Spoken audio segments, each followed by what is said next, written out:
மகாபெரிவா திருவடிகளே சரணம். நம்மள ஒரு சிலருக்கு, இல்லை நம்ம வீட்டில் இருக்கிறவங்களுக்கே, இல்லை வெளியில் நமக்கு தெரிஞ்சவங்களுக்கு பார்த்திங்கன்னா, நோய் அப்படிங்கிறது தீராத நோயாக மாறிடும். 8ல் ஏதாவது கிரகங்கள் இருக்குது நமக்கு ஜாதகத்தில் அப்படின்னாலே, லக்னத்திலேருந்து பார்க்கும்போது கண்டிப்பாக தீராத நோய்கள் அப்படிங்கிறது இருக்கும். அப்போ அந்த தீராத நோய்களுக்கு நம்ம என்ன செய்யலாம்? தீர்க்கணும் இல்லைங்களா? நம்மளுடைய கர்மா தான் நம்ம தீராத நோய்கள் அப்படிங்கிற இதில் நம்ம அனுபவிச்சுட்ருக்கோம்.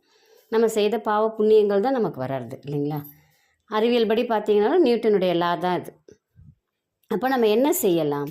நம்ம யாரையோ கஷ்டப்படுத்தியிருக்கோம். இப்போ நம்ம என்ன செய்ய போகிறோம் அப்படின்னா, அடுத்தவங்கள சந்தோஷப்படுத்தணும்.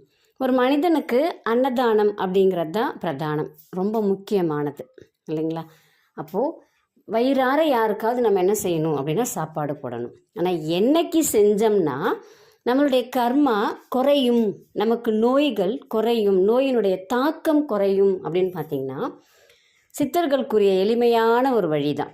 எல்லா பிரச்சனைகளுக்கும் தீர்வு உண்டு, எதுவும் தீர்வு இல்லாதது கிடையாது. எல்லா பூட்டுக்கும் அவன் சாவி செய்கிற மாதிரி எல்லா பிரச்சனைகளுக்குமே தீர்வு இருக்கும். நம்ம கரெக்டான தீர்வு எதுன்னு தெரியாமல் நம்ம தவிக்கிறோம் அப்படின்னு சொல்லிட்டு தான் அவங்க சொல்கிறாங்க. சரி, இப்போ நம்ம இதுக்கு என்ன தீர்வு கொடுக்கலாம்? அமாவாசை பௌர்ணமி, இந்த அமாவாசையிலையும் பௌர்ணமிலையும் இல்லாத ஏழைகள் இருப்பாங்க இல்லைங்களா? அவங்களுக்கு ஒரு முழு சாப்பாடு தண்ணியோடு கொடுக்கணும். முழு சாப்பாடுனா ஒரு புளி சாத பொட்டலம், எலுமிச்சம்பழ சாத பொட்டலம் கிடையாது. அவங்க சாப்பிட்டே இருக்க மாட்டாங்க இல்லைங்களா?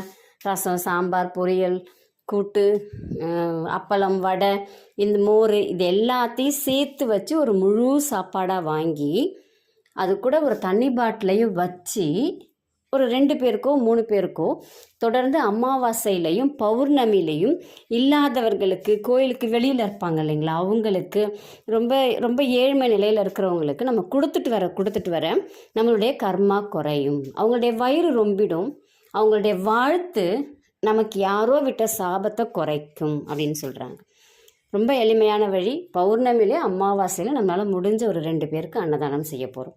கண்டிப்பாக நம்மளுடைய நோயின் தாக்கம் குறையும், அதுக்குரிய மருந்து நமக்கு சீக்கிரமாகவே கிடைக்கும், நம்மளுடைய நோய் தீரும். நம்பிக்கையோடு செய்து பலனடைங்க. நன்றி, வணக்கம்.